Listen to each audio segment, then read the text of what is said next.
Hey everyone, my name is Nick Guerrero, and today I want to talk about the top 10 mistakes beginners make when starting an Amazon FBA business. If you're just starting out, thinking about it, or already selling on Amazon, you'll want to stick around and listen to this. These mistakes can cost you time and money, so pay close attention and avoid them as you build your business. Now, for those of you who don't know me, I've been doing Amazon FBA for a few years now and have scaled my business to 7 figures. I've built my business through both online arbitrage and retail arbitrage, which is buying from websites and retail stores and selling them for a profit on Amazon listings that have been already created for us. I now also do the wholesale model, which is buying from distributors as well. It took me almost 2 years of trial and error to get here, but that's why I'm sharing this with you, so you don't have to make the same mistakes I did. Let's get into it. The first mistake is you're moving too slow. Look, I get it, you're doing your research, watching all the YouTube videos, reading blogs, but you've spent months learning and haven't taken any action yet. You're moving way too slow. At some point, you have to stop consuming content and just jump in. Sign up for your Amazon seller account, get it activated, and start making moves. You'll learn more by doing than you will by watching video number 61 on the same topic. Next up, mistake number 2, getting stuck on ungating. I hear this from beginners all the time. Ungating just means you need approval to sell certain brands on Amazon like Nike or certain electronics. Don't let this paralyze you. Yes, it can be frustrating at first, but it's part of the process. Get your invoices, submit them to Amazon, and move on. Don't let this become an obstacle that stops you from scaling your business. Mistake number 3 is going all in one product too quickly.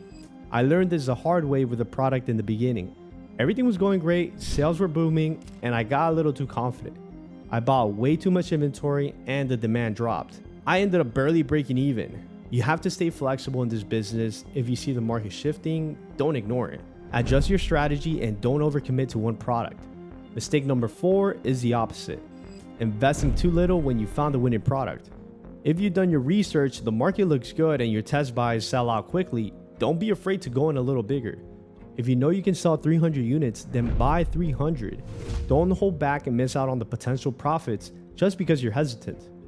Now, mistake number 5, this one's a game changer, is not learning from people who are already successful in this space. When I started, I knew I needed to find people who were crushing it in the Amazon world, but finding mentors wasn't easy. I got denied from groups, people wouldn't let me in, and some even laughed at me for asking. But I kept pushing, and eventually I found the right people to learn from. You need to surround yourself with people who know more than you if you want to level up. Which leads me to mistake number 6, trying to do everything alone. I know some people prefer to run solo, but building a network is essential. I've learned so much from other sellers just by talking with them and sharing knowledge. Maybe you know something they don't, and they know something you don't. It's a win-win. You can't grow in isolation, and having a community of like-minded people can be a huge asset. Mistake number 7 is one I'm guilty of: spending your profits way too early. When I first started making good moves, I was reinvesting everything back into the business. But as soon as I started seeing success, I went out and bought a McLaren, took some trips, spent more than I should have on things that didn't grow the business. Reinvest your profits as much as possible, especially early on. You'll thank yourself later when you're scaling faster than you thought possible. Mistake number 8, using too many unnecessary tools and softwares. Look, there are a ton of tools out there for Amazon sellers, and it's easy to get overwhelmed, but you don't need all of them. Start with the basics: Sellerboard for accounting, Keepa for tracking price trends, and SellerAmp or AZ Insights for calculating profits. Stick with the essentials and don't overcomplicate it. Mistake number 9 is not keeping track of your numbers. It's easy to get lost in sales and expenses if you're not staying on top of it. Make sure you know exactly how much you're spending, what your profit margins are, and how your inventory is moving. Sellerboard can help with this, but you have to stay on top of it yourself. If your numbers are off, you won't know if you're really making money or just breaking even. And finally, mistake number 10, trying to run your Amazon business as a one-person operation forever. You can only scale so far by yourself.